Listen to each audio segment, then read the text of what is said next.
Happy Halloween! Hey, it's me, Julie, Fei-Fan Balzer, and today I'm going to show you how to cut felt with your ScanNCut DX to make this really cute cat mask. I'm here in Canvas Workspace online, and I'm going to go ahead and choose one of the Halloween projects here. I just want to edit this one file that has a cat and a bat. And once I click the edit button, it's going to go ahead and open it up for me in Canvas Workspace. So here we go. I want to delete the bat, just hitting the delete key. And I want to resize the cat mask. It's a little small for my face. I need it to be a little bit bigger. You can make it any size that works for you. So once that's done, I'm going over to the basic shapes that are built in, and I want to start to build out my cat mask. I can't see it though, so what I'm doing is I'm changing the color of the piece and I'm getting rid of the outline. Ooh, I can see that pink now. So now I can simply manipulate that triangle by spinning it, resizing it, doing whatever I want. I do sometimes hold down the shift key so that it maintains the aspect ratio if I don't want to squish it, and I can use the option key on my Mac to go ahead and duplicate that. There is also a duplicate function under the edit menu if you are not on a Mac, or if you prefer to do it that way. I'm taking a different shaped triangle now, but I'm doing the same trick of filling it because this is the nose and I wanted a triangle that didn't have points, that had more sort of circly feeling, because I feel like a cat's nose isn't pointy. I could be wrong. It might be pointy. I'm not sure.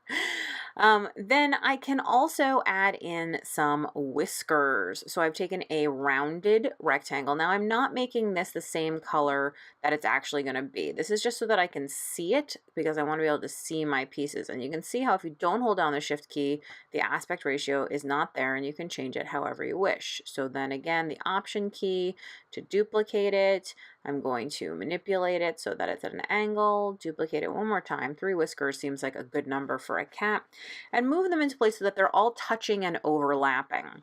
Once they're all overlapping, I'm going to hold down the shift key as I click on each of them to select them all. When they're all selected, I go up to the edit menu and I'm going to choose weld. And now that becomes one piece. And with that one piece, I can of course spin it, but more importantly, I can make whiskers for the other side by going ahead and duplicating that. And here we go under the edit menu, hit duplicate, and now I have a second one. And also under the edit menu, you can mirror it and that will flip it right on over. So now I have 2 sets of whiskers. Yay, it's starting to really look like a cat to me. I want to add something a little bit more over the eyes. So again, I'm going to add some color so that I can see it, and I'm going to manipulate it so that it's around there. But the problem that I'm going to run into here is that the bottom of that is flat, and I really need a curved bottom. So if you double click, this menu will pop up and you can change it to curve, and you can see that you can now start to manipulate a curve. But you can also double click it and hit the little plus button and you'll get an extra point in the middle, which allows you to drag up a beautiful perfect curve in the middle. And then all that's left is for you to drag those points around until you are satisfied with the result and that it really is curving around the cat's eye the way that you would like. Then you can of course duplicate it, flip it, and move it on over. So now the cat looks great, just needs a little flatter nose there. I also want to move the nose so that it's in front of the whiskers, which you saw me do there under the edit menu. And now all that's left is to really turn this into a mask. So I want to put holes in the sides so I can put a ribbon through, and we're following the same process. You can see this over and over and over and over again. I simply resize the shape, drag it where I want it to be. I'm going to go ahead and duplicate it either by hitting the option key or by using duplicate under the edit menu, whichever one works better for you. I want to align those 2 holes so we're in the same place. So by holding the shift key and clicking them, edit, align, now they're in the same place. I can use the arrow key to arrow them over so the spacing is similar. And now I'm going to select the mask and one of the yellow holes. I go to edit and I'm going to go to subtract, which is the last one, click it, And now that will have created a hole in the mask, but I need to change the order. So I'm going to go up to Edit again and move it to the back. And I'm going to select the yellow piece on the other side along with the cat mask. Once more, we subtract, and then once more, we'll move that black to the back of the layers so that we can see all the parts. So it looks good. I feel pretty satisfied. So now all that's left is for me to move all the similarly colored parts so that I can lay out my felt in the easiest way to sort of maximize the space on the mat. So that's all I'm doing, is laying that all out there, and then I am ready to download it to my machine. I'm going to wirelessly transfer it to my ScanNCut. Once it says it's ready to go, well, let's head for the ScanNCut. From the home screen, choose Retrieve Data. This is the wireless button. And there is our cat. So we need to go ahead and scan our material. So let me show you how I've done that. Here on the mat, I've laid out, this is a piece of black with actually, it has little purple shinies in it. I have some pink, some gray, and some white felt, and they're all on a high tack fabric support sheet that is on top of a standard mat. And so they're held very tightly. That's key. I am also using the regular black auto blade. You can see it right there. And so this should all work out. I just need to make sure to scan the material. So I press that scan button and press start to make sure that everything is placed correctly for cutting.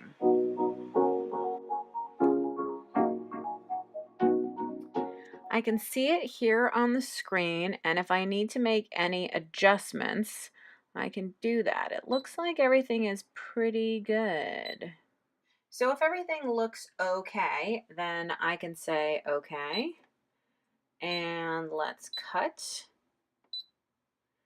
and start.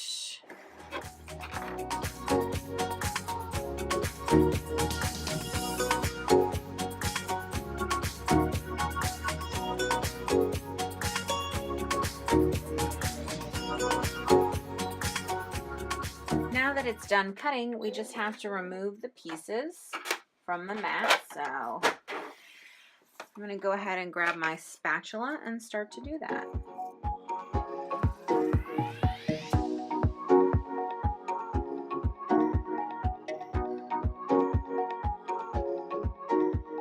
So I used two different kinds of felt, and you can see like the regular acrylic felt left a ton of dust and debris behind, but the stiff felt left very little. This is just regular acrylic felt, you know, it's very crumply. And then of course, this is the stiff felt, which is, as the name indicates, stiff. I'm using an alcohol-free, fragrance-free baby wipe and my metal spatula to remove all of that excess buzz. I'm ready to stitch my piece together. You could also glue, by the way. If you didn't want to stitch, you could totally glue. And I've decided for fun that I'm going to actually use a yellow embroidery floss instead of like black or white or something that would blend. I really want the stitching to stand out if I'm going to do it. So I'm going to cut a length of embroidery floss, and you can decide. Embroidery floss is made up of multiple strands. I am going to use half of it, or 3 strands, to do my sewing, so I'm going to divide this piece into half. So I have half right here, and now you can do a running stitch, you can do a blanket stitch. Again, you can glue it if you'd rather, anything that you'd like. You just want to make sure that you're getting it together. I'm going to teach you a trick on how to thread a needle, because you actually needle the thread. So I put the thread in my hand, tuck it away, and then I press the eye of the needle onto the thread, and every single time it comes right through. So instead of threading the needle, you're going to needle the thread.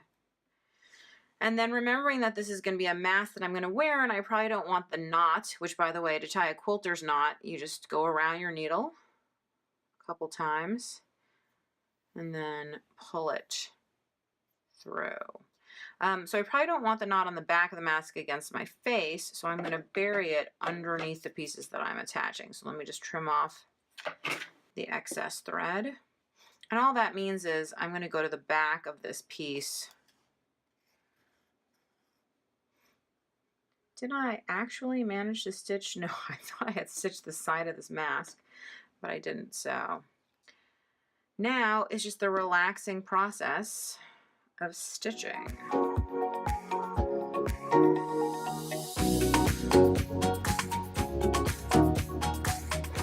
Let me give you a closer look at the stitching I'm doing, which is not the correct stitch. It just happens to be what I'm doing, which is I come up from the back, a little ways in from the edge, and then I'm going down right at the side.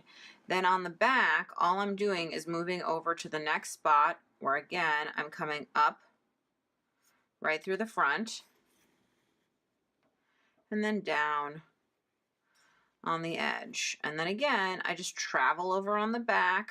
So you can see you're getting these kind of crossways loops as you're going. Again, you can do fancy stitches, blanket stitching. You could machine stitch this if you wanted. I just enjoy hand stitching with embroidery floss. I think it's relaxing and it gives you a nice look at the end.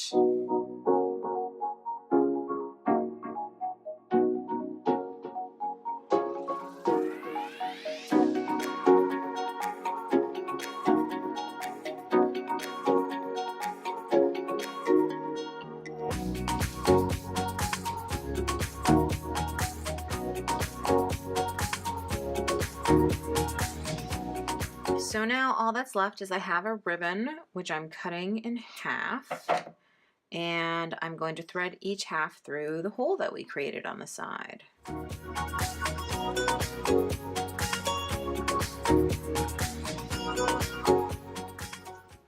Now I like to pull these little double knot ribbons to the outside because I think that they remind me of the little fur here, so it kind of looks like there's just more fur. But that's it. My mask is ready. Thanks so much for watching. For more tips, tricks, and tutorials, be sure to visit my blog at balzerdesigns.typepad.com, subscribe to my YouTube channel, and of course, don't forget about the ScanNCut website at ScanNCut.com. Happy Halloween!